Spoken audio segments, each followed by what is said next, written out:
Okay. We on? Yeah, we're on.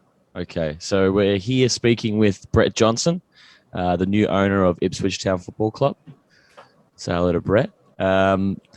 Okay, Brett, I guess the first most obvious question is how long has this been in the making and why Ipswich Town? Yeah, we spent a fair bit of time. It was over a year in the making, specifically to get Ipswich transaction done.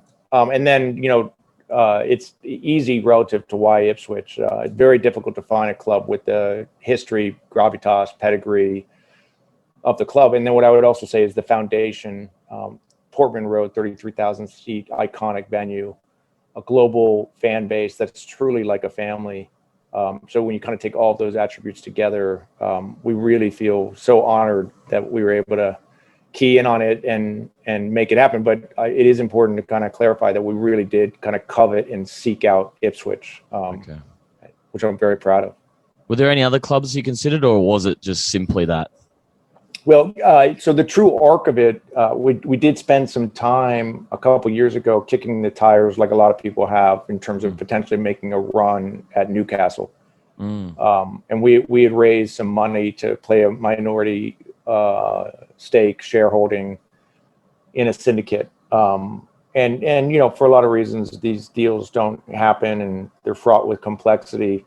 And so from our perspective, the value of the exercise was we did substantial amount of due diligence, and we were able to bring together a bunch of financial sponsors behind our stake in that club. And what ultimately that yielded was, in particular, our principal partner on Ipswich, they had stated to us after that positive experience, they said, look, we love the thesis, we love you guys, believe in you guys, go out and go find something else. And we kicked the tires for a little while on Charlton, which didn't come to fruition, but again, kind of positioned us well after those two sort of misses, if you will, positioned us well to kind of take a step back and say, okay, let's look at this differently. Let's proactively go out and seek a club where we reach out to the buyer and try to negotiate an off-market transaction, kind of off the radar screen. And that's exactly what we did with Ipswich. We spoke last about 2 years ago. I spoke with Brett about Phoenix Rising, the other club in the US. What have you learned, I guess, over the last couple of years with your venture with Rising and how that's going to help you with Ipswich? Yeah, Phoenix Rising continues to go from strength to strength, on and off the pitch. We've been blessed to win trophies each of the last 3 years. As your followers are aware, US doesn't have promotion and relegation. Unfortunately, I really do believe it would be fantastic if we did. And I'm not just saying it because, technically speaking, we would have been promoted for each of the last 3 years. But it's fantastic when you have a franchise that has that kind of level of success for a lot of reasons. One, it's you put a lot of time, effort, and money into these ventures. It's nice when they consistently win. Secondly, it also, obviously helps to build up, the support, which is critical. But I feel Phoenix Rising, we now moved into a substantially larger venue. We have 11,500 seats now. In next month, we'll be able to go to 100% capacity.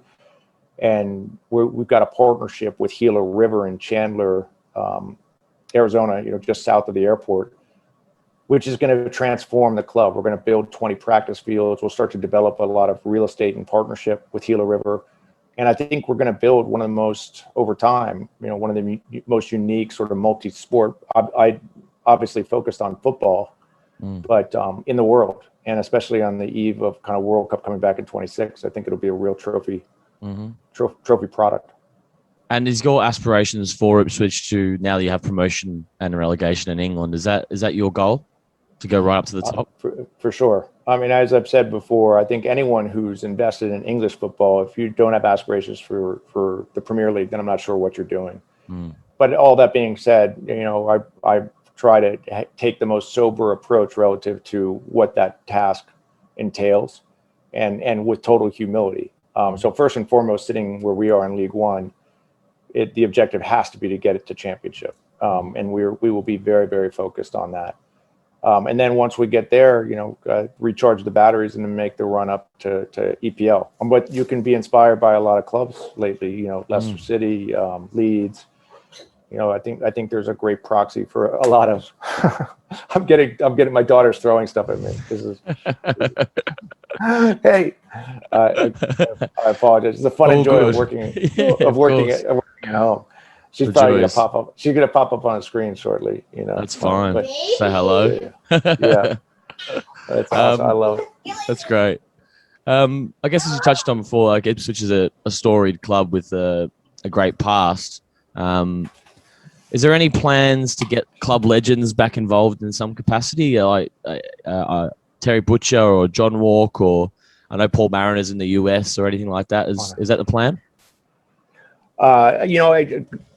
Quick answer is yes, because they'd be fantastic, for so many reasons, to make sure that, the legends of the team are properly engaged and in the most positive sense, assets to the club, part of what led us to Ipswich was Frank Yallop, who played a great part of his career with Ipswich. And I hired him. For those that study all this stuff closely, I hired him when I had the predecessor club to Phoenix Rising, Arizona United. Mm-hmm. And so got a great relationships with him, and he deserves credit. I should rightly point out, he deserves credit for kind of planting a seed in Berke, Bakay in my ear, mm-hmm. relative to, hey, you guys should really take a look at Ipswich. So important footnote in it. But yes, would love to honor and further connect with all the legends of Ipswich, and just really keen to figure out how to re-engage with the community, both sort of micro and macro, sort of, right around, in the Ipswich, Suffolk area, and then, globally. I've been positively blown away with the outreach that I've received, including some Ipswich supporters in Australia, in New Zealand, Southeast Asia, et cetera. It truly is a global fan base. I do think we probably have got a gap over the last 15 years where it hasn't been generating that kind of following, if you will. Maybe, today is the 40th anniversary of the UEFA Cup. Anyway, I think we have some work to do to start to, in particular, I want to get a youth movement going. I really hope to kind of re-energize the current fan base, but also get a substantial amount of younger fans to start to get behind the club. That kind of led me on to my next question. I was going to ask, what are the plans with you and your partners to invest in the infrastructure and of the club, the academy, and also into the community as well, like some other clubs have done in the Premier League, such as Leicester and those sort of things that had a real emphasis on the local community. Is that in the plans for you guys? Big time, big time. Very pleased, to the credit of the academy, that I think they lost in the semis to Liverpool, a week ago. Anyway, very impressed to see the way they kind of navigated, to that result. So I think there's a good foundation for us to build on.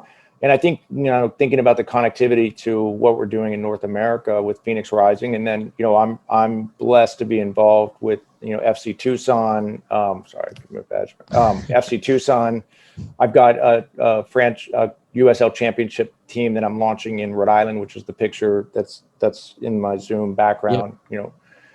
And so I think over time, North America, US in particular, USL specifically, is a phenomenal forum for having young talent that, for no problem of their own, other just that they're playing for clubs with so much depth, they can't get into the 18. Let's get them over to USL, get them professional minutes, get them into ideally a technical program that's consistent with their home club. So I'm particularly bullish about the opportunity. It's early days, so can't even begin to opine on how it would all unfold.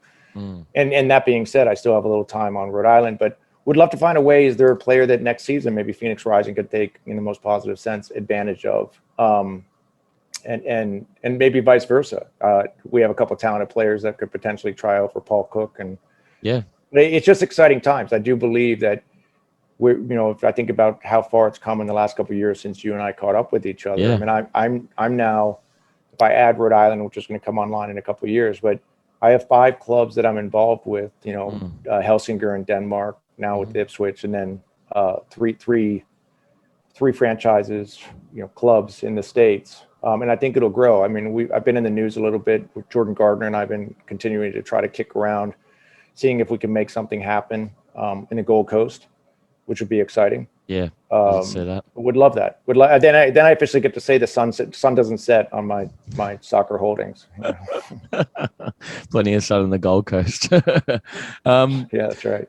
you made a big splash in the USL by signing Didier Drogba, put Phoenix Rising on the map for everyone. Now that you're part of the ownership group at Ipswich, are you aiming to make those similar big signings? Don't know. Don't think so.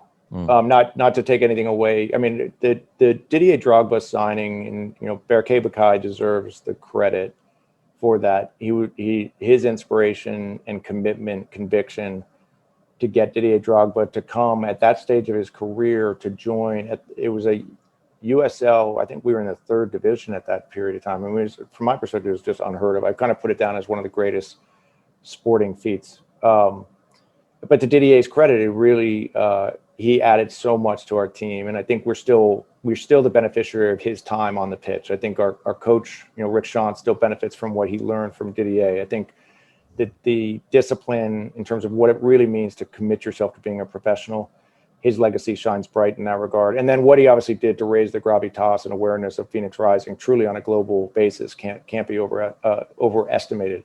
Mm.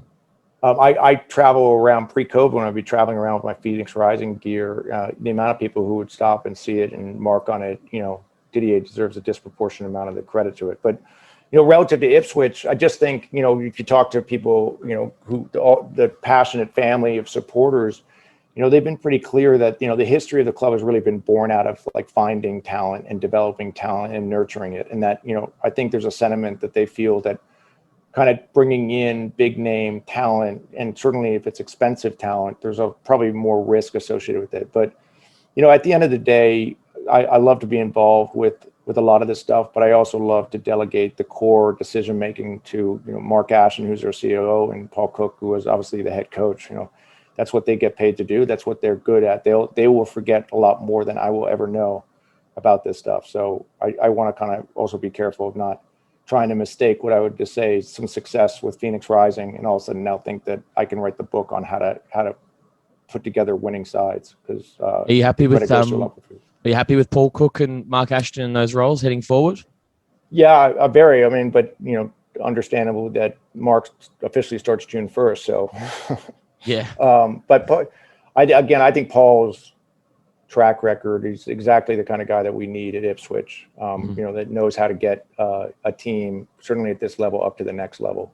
And so I think the two of them, everything I can tell, is they're going to work very well with each other and be very busy in this transfer window. And just what are your thoughts on Portman Road? As you touched on, as an iconic ground of 33,000 capacity. Moving forward in the long term, do you think it would need an upgrade? Absolutely. I mean, not an upgrade.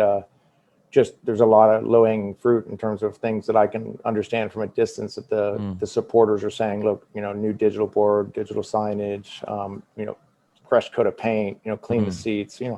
I think there's probably a long list of what I would say is low-hanging capital expenditures that need to be made and that we will make to improve the sort of off-field experience. And so that's one of the things I'm confident we'll be busy with over the summer.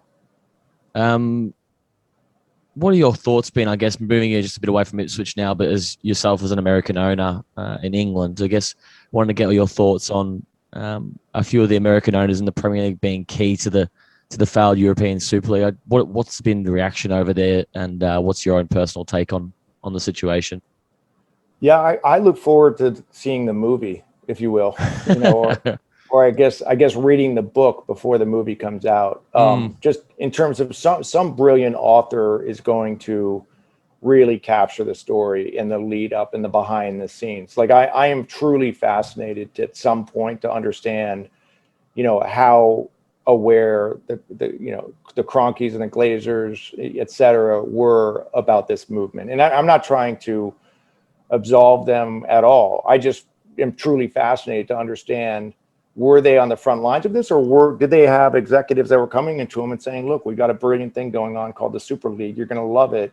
And then all of a sudden they woke up and it was like, what the hell just happened? So I can't, and maybe that news is already out there and I'm just not aware of it. But, in short, it's not a bold statement to say, it was an absolute train wreck, and deservedly so. As I had stated, Berke, Bakay, and I were very quick to kind of go out and just say, this is, we were against it. And it's easy for us to say that for a lot of reasons. But again, the soul and heart of this sport is driven by supporters and the fans. And to fail to understand what that would have portended, that was the shocking element of it. And that's where the American owners deserve blame, but then also everyone kind of associated with it deserves a lot of blame to fail to kind of recognize that, because there are a lot of people who truly understand that, that are rightly so guilty of turning their backs on that, that construct or that approach. I mean, there's the brilliance of the Leicester Cities of the world and the smaller clubs and knocking off the big ones and getting access to, Champions League and all. That's the magic of it. And that's why on a separate sport or separate note, but March Madness in the US, the college basketball tournament, there's a reason why there's so much passion on it, because you get a situation where a 16 seed knocks off a 1 or 2 seed. It's pure magic. And that's why people love sport. It's a testament to your work with Phoenix too, because you have worked hard to engage the local community. I have people that I know in Arizona that speak very highly of the work the club do. So that's important for Ipswich fans to know, I guess, moving forward. Yeah, I feel blessed. A lot of credit deservedly goes to my partners. I mean, what I really am proud of is we've got, I think it's now close to 10,000 kids, boys and girls, that are in our youth programs, youth soccer programs. And and I look forward with the other clubs that I have a fortune of being involved with, Rhode Island and Tucson, and obviously with Ipswich, is that further connectivity, because these assets have to be a positive driver, catalyst for social and economic change and impact and positive resonance as much as it can. And the aspirations have to be there, and you just have to endeavor to try to see how do you continue to positively improve the community. And so that one of the many things that gives me such joy relative to truly what I get to do. But I try to always approach it with total humility and try to see, with earnestly, like how these assets can start to make a difference in the community. But for sure, if I think about where Phoenix Rising is now, and think about in the positive sense, just how many lives it's touching locally, and you start to rinse and repeat that, it is inspiring, and it is making a difference, and it's important. Well, that was, I guess, another criticism of those Premier League owners, and as we saw the scenes from Leicester winning the FA Cup the other day with the owner coming onto the ground. I loved it. It was great, wasn't it? It was excellent, especially everything that's gone on in the last few months. But how important is that communication? I guess when can the Ipswich fans, obviously COVID involved, you won't be able to get there right now, but when can the Ipswich fans expect to see you and hear from you, and will that be a regular communication between the community and yourself?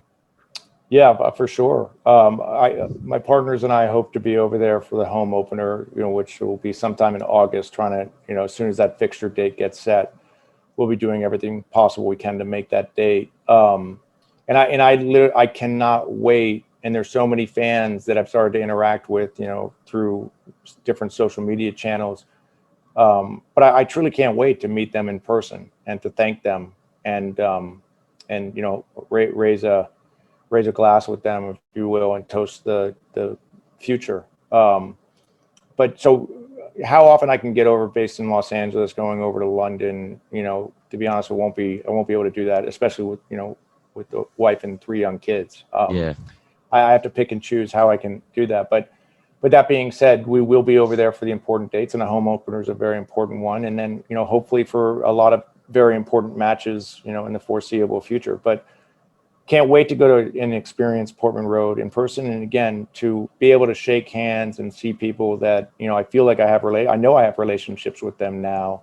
I have found myself a lot more engaged with Twitter, et cetera, relative to fan engagement. That's been a shift for me, because with the utmost respect for Twitter in the past, I wasn't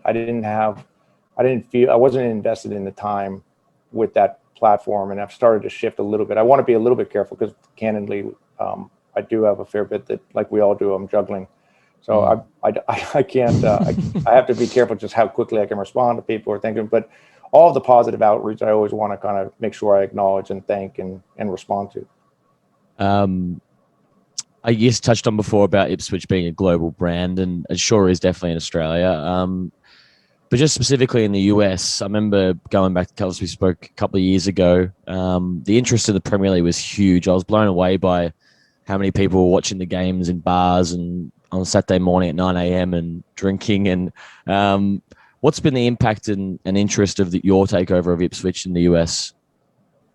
I think it's been very positive. I for a lot of reasons, I think what I'll call sort of the Anglo-American partnership. Berke, Mark Detmer, the other Americans that we've got part of this. Mark Ash and Mike O'Leary, Paul Cook. I mean, the nucleus now of this partnership is very, very positive. And I think increasingly you're seeing more and more American investment. I know the Kraus family, I think, bought Parma. I got to make sure I get my facts right, but bought an Italian club. And I think increasingly I'd love to see the cross-border pollination between USL and some foreign clubs. And then what I would also obviously say MLS.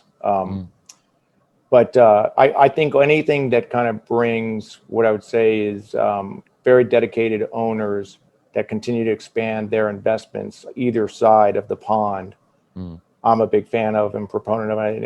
And that's one of many reasons why I'm so bullish on the broader opportunities. I do think you're going to increasingly see, not only will you see Americans that will go over and look for opportunities overseas, but I know for sure there are a lot of foreign clubs that are starting to look very closely at what's going on in the States, and in USL specifically. I've been a big flag bearer for the league for a long time. I'm just blown away with how it's grown and expanded in the quality on and off the pitch, the ownership groups, et cetera. So I think the future is particularly bright, but I'll be interested because I do think you'll probably start to see some foreign clubs that will decide that they really want to own in advance of World Cup 26 in the States. They want to own an asset here in the States, and there's not too many ways to play that. And increasingly, a lot of it would probably come through the USL. You just touched on Major League Soccer there. The last time we spoke was the point of our conversation was Phoenix is standing in the USL, and you're quite content with them being in the USL. How do you stand now? Do you still harbor aspirations to join the MLS? And if so, how are the plans coming along? Yeah, I say this.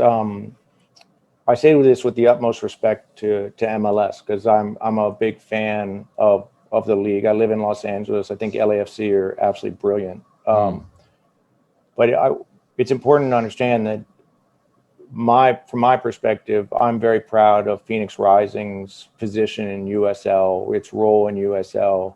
I'm very happy with what I believe is the quality and caliber of other ownership groups that have come into USL. And so, what I can do is focus on being the best franchise, the best club in the league that we play in, which is USL. And so I for a little while ago, I probably was very focused. What I'd say is, probably at the early stage of my involvement in professional soccer, MLS was a very important sort of barometer or aspiration tent pole to aspire towards. That's shifted over time. And it's not to say that, it's not a knock on MLS. It's just a very, very different economic model. The city of Phoenix is obviously a big city. It's an MLS size or caliber city. That being said, USL has come so far in such a short period of time on every level that I think any itching that we might have had relative to MLS, it's kind of been put in check, if you will, again. And I'm not trying to make a statement that says that we're not interested in MLS. I'm trying to make a statement that USL as a league is an exceptional platform to us to be a part of, and we're very proud of it and feel very fortunate to be in this club, if you will. That's great. Great answer. Just last question for you. What would be your message to Ipswich fans if you could say a word to them? Yeah, that's a great question. I remember there was a period of time when before it officially closed, obviously the news had leaked. And I started to get just an overwhelming amount of outreach from all over the globe where people were starting to say, like, look, I pray that this is true. We really need new ownership, and from a distance, they were complimentary of, looking at maybe what we had done in Phoenix Rising and kind of feeling like we might be that. And I remember some times where truly what I would say is just some fans that, from my perspective, really needed some type of reassurance that this might happen. I would kind of say to them, keep the faith. Like, but I had to be very careful because I was so worried that I was going to respond to someone and it was going to get back and to the owner or something. And it was just, I was going to jinx the deal, if you will. So that's a long way of saying that, you know, I just remember there were a couple of people that I definitely saw, you know what, I really do believe that they need to understand that there might be a there, that this actually might happen, and that they're losing faith that this is going to happen. And they care so deeply about trying to see this club, you know, have a different trajectory than where it would have been on. So I think keep the faith is, you know, keep the faith now that we've got it done, that we are going to work tirelessly to get this club back to what I consider to be its rightful place in the pecking order. And from my perspective, that's in the EPL. But first things first, let's put a phenomenal product on the field next year that fights for every single game, every single point, and starts to move it up and to the right. I have found it interesting. I've become spoiled with the success of Phoenix Rising because more often than not, I watch our games expecting, you know, and if you look at our winning percentage, I think it's the highest in the USL. And so it was a little bit, you know, again, to use the expression, sobering, watching some of the Ipswich games this season and kind of just recognizing that, you know, it's a far away from where we'll kind of demand that it be. And it was far away from where the supporters deserve it to be. So again, very excited. I can't wait till the new season starts. And I'm encouraged and excited about what it sounds like, some interesting player options that are coming our way. And I think the excitement and buzz and following up with Ed Sheeran now going on the front of the shirt. Yep. I think very quickly we've kind of put Ipswich back on a map of a club on the move. And I think that players and their extended, you know, support network are starting to think like, hey, maybe I should take a look at playing for Ipswich. And that's how good things start to happen. You know, you got to cut both ways. You got to want great player to come for you, and you got to have great players that sit there and say, hey, I want to be a part of this group. So I think early days, but I think we're starting to see that. Certainly is exciting times. Thanks so much for that, Brett Johnson. Thank you for speaking with Trouble Football. Really appreciate it. Great to see you again, and take care. Thank you. It's a real pleasure. Thank you. Thank you. Cheers. As always. I really welcome it. Thank you, my friend.